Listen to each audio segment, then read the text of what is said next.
வணக்க நண்பர்களே, ஆஃபீஸிலிருந்து வீட்டிற்குள் நுழையும் போதே கோபமாக வந்தாள் ஷீலா. காலையில் போட்டிருந்த செருப்பை ஒரு பக்கம் கழற்றி எறிந்தாள். தன் ஸ்கூட்டியில் பெட்டியில் இருந்து எடுத்து வந்த ஹேண்ட்பேக்கை சோபாவில் வீசி எறிந்தாள். வழக்கமாக இப்படியெல்லாம் நடக்க மாட்டாள். ஏய் ஷீலா, என்ன ஆயிற்று உனக்கு என்று வியப்புடன் கேட்டாள் அவள் தாய் வாசுகி. பேய் பிடித்து கொண்டது என்று கர்ஜித்து கொண்டு மாடியில் தன் அறையில் போய் உட்கார தன் லேப்டாப்பை திறந்தாள். ஷீலாவின் பாட்டி முட்டியை பிடித்து கொண்டு மாடி ஏறி வந்து, ஏண்டி கண்ணம்மா, இவ்வளவு கோபம்? ஆபீஸில் எடுத்துக்கொண்டு போன சாப்பாட்டை சாப்பிட்டியா இல்லை கொட்டிவிட்டாயா என்று அவள் தலையை தடவியவாறு வாஞ்சையுடன் கேட்டாள். போ பாட்டி, உனக்கு வேற வேலை இல்லை, எப்போ பார்த்தாலும் ஒரே கேள்வி, சாப்பிட்டியா இல்லையா என்று. சாப்பாடு மட்டுமா பிரச்சனை? உனக்கு வேற என்ன கவலை? என்னிடம் சொல்லு. யாரிடமாவது மனசை தொலைத்து விட்டாயா? அவனை உன் அப்பா அம்மா ஒத்துக்கொள்ளவில்லையா என்ற பாட்டி கண்ணை சிமிட்டி கொண்டு குறும்பாக சிரித்தாள். கிழவிக்கு குறும்பு ஜாஸ்தி, ஆனாலும் அவள் செல்ல பாட்டி. பாட்டியிடம் சொல்லலாமா வேண்டாமா என்று யோசித்தாள் ஷீலா.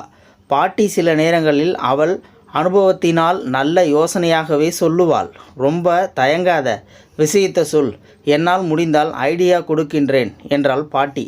பாட்டி, நான் என் ஆஃபீஸில் வேலை செய்யும் ஒருத்தனை விரும்பினேன். அதென்ன விரும்பினேன்?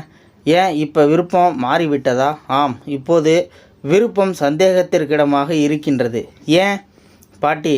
அவன் பேர் சுரேஷ். அவன் எப்போ பார்த்தாலும் நல்லதொரு குடும்பம், பல்கலைக்கழகம் என்று அவன் குடும்பத்தை பற்றி ரொம்ப பெருமையாக பேசுவான். எனக்கு அவன் பேசும் போதெல்லாம் ஒரே எக்ஸைட்மெண்ட்டாக இருக்கும். அவன் வீட்டிற்கு வேற வர வேண்டும் என்று அழைத்து கொண்டே இருப்பான். அதனால் நான் இன்று மத்தியானம் அரை நாள் விடுமுறை எடுத்துக்கொண்டு அவன் வீட்டுக்கு போனேன் என்று நிறுத்தினாள். அவன் வீட்டில் நீ என்ன எதிர்பார்த்தது ஏமாந்தாய்? பாட்டி, ஒரு வீடென்றால் யார் இருப்பார்கள்? அம்மா, அப்பா, உடன் பிறந்தோர்கள், போனால் போகட்டும், தாத்தா பாட்டி, அவ்வளவுதானே. ஆனால் சுரேஷ் வீட்டில் நிஜமாகவே ஒரு பல்கலைக்கழகம் இருந்தது. பெரியப்பா, பெரியம்மா, சித்தப்பா, சித்தி, அவர்கள் குழந்தைகள், இவனுடைய சகோதர சகோதரிகள் என்று 3 பேர். இன்னும் இவனுடைய தாத்தா பாட்டி, தாத்தாவின் விதவை சகோதரி, இவ்வளவு பேரும் ஒரே வீட்டில் எப்படி இருக்கும் என்றாள் ஷீலா பல்லை கடித்து கொண்டு. பாட்டி விழுந்து விழுந்து சிரித்தாள். இதென்னடி வீடா இல்லை சர்க்கஸ் கம்பெனியா என்று கேட்டாள். நான் கூட அப்படி கூறிவிட்டு தான் வர வேண்டும் என்று நினைத்தேன். ஆனால் அவனை சுற்றி எப்பொழுதும் கூட்டம். ஒன்றும் பேசாமல் வந்துவிட்டேன் என்றாள்.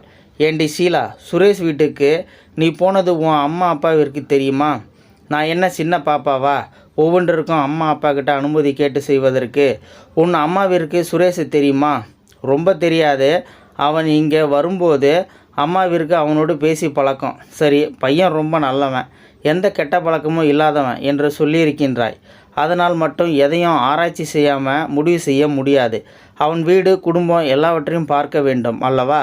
அதனால் நீ உன் அம்மா அப்பாவோடு கன்சல்ட் செய்துவிட்டு பிறகு முடிவு செய் என்றாள் பாட்டி. ஷீலா தன் பெற்றோரின் ஆலோசனையை கேட்டாள்.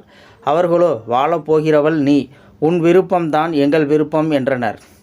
ஆனால் தொடர்ந்து சொன்னார்கள், நீ ஆரம்பத்தில் இருந்தே சுதந்திரமாய் வளர்ந்து விட்டாய். காலையில் 8 மணிக்கு தான் படுக்கையிலிருந்தே எழுந்திருப்ப. அவசரமாக குளித்தும் குளிக்காமலும் பெர்ஃப்யூம் போட்டுக்கொண்டு உன் ஸ்கூட்டியில் ஓடி விடுவாய். ஒரு காஃபி கூட போட தெரியாது. எல்லாவற்றிலும் பெர்ஃபெக்ஷனை எதிர்பார்ப்பாய். ஆனால் நீ மட்டும் பெர்ஃபெக்டாக இருக்க மாட்டாய். இந்த குறைகளுடன் ஒரு கூட்டு குடும்பத்தில் உன்னை ஒத்துக்கொள்வார்களா என்று யோசி என்று கூறி பயமுறுத்தினர். திருமணம் செய்து கொண்டு உன்னுடன் தனிக்குடித்தனம் வந்தால் மட்டுமே நீ சந்தோஷமாக இருக்க முடியும் என்றும் மேலும் யோசனை கூறினார்கள். அலுவலகத்தில் அன்று ஷீலாவிற்கு வேலை நிறைய இருந்தது. பரீட்சை முடிவை எதிர்பார்க்கும் மாணவன் போல் ஷீலாவின் முடிவிற்காக காத்திருந்தான் சுரேஷ். ஷீலாவிற்கு தான் அவள் முடிவை சொல்ல கொஞ்சம் தயக்கமாக இருந்தது. இருந்தாலும் மனதை கல்லாக்கி கொண்டு இவ்வளவு பெரிய குடும்பத்தில் வாக்கப்பட பிடிக்கவில்லை. திருமணம் ஆனவுடன் தனிக்குடித்தனம் இருந்தால் மட்டுமே திருமணத்திற்கு சம்மதம் தெரிவிக்க முடியும். உங்களுக்கு தனிக்குடித்தனம் வர சம்மதமா என்று கராராக கேட்டாள். முகம் இருக, வெரி சாரி, உங்கள் கேள்வி கசாப்பு கடைக்காரன் கத்தி போல் கரராக இருக்கின்றது. குடும்பம் ஒரு கோவில் என்று நினைப்பவன் நான். கோவிலிலிருந்து ஒரு கல் எடுத்தாலும் கோயில் கோயிலாக இருக்காது. நீங்கள் உங்களுக்கு பிடித்த வாழ்க்கையை வாழுங்கள், நான் வருகின்றேன் என்று கூறி அவளிடமிருந்து நீங்கினான். வாழ்க்கை எனும் வெள்ளத்தில் இருவரும் இருவேறு திசைகளில் அடித்து செல்லப்பட்டனர். ஆனாலும் திருமணம் என்னும் பந்தத்தில் இருவரும் சிக்கவில்லை. ஒருவரை ஒருவர் மறக்க முடியாததால் தவித்தனர். இதற்குள் ஷீலாவின் அம்மா அப்பா இருவரும் வேலைக்கு போவதால் அவள் பாட்டியை வீட்டில் வைத்து பார்த்து கொள்ள முடியாது என்று அவள் பெற்றோர் பாட்டியை கொண்டு போய் சீனியர் சிட்டிசன் ஹோமில் சேர்த்து விட்டனர். ஷீலா பாட்டி இல்லாமல் மிகவும் தவித்தாள். சின்ன குழந்தையை பிரிந்து தவிக்கும் தாயை போல் தவித்தாள். அப்பொழுது திடீரென்று அவளுக்கு சுரேஷின் ஞாபகம் வந்தது.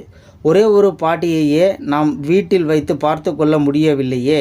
சுரேஷ் வீட்டில் 3-4 பாட்டிகள் தாத்தாக்கள் இருப்பார்களே, அவர்களை எப்படி பார்த்து கொள்ளப் போகின்றோம் தெரியவில்லையே என்று ஆச்சரியப்பட்டாள்.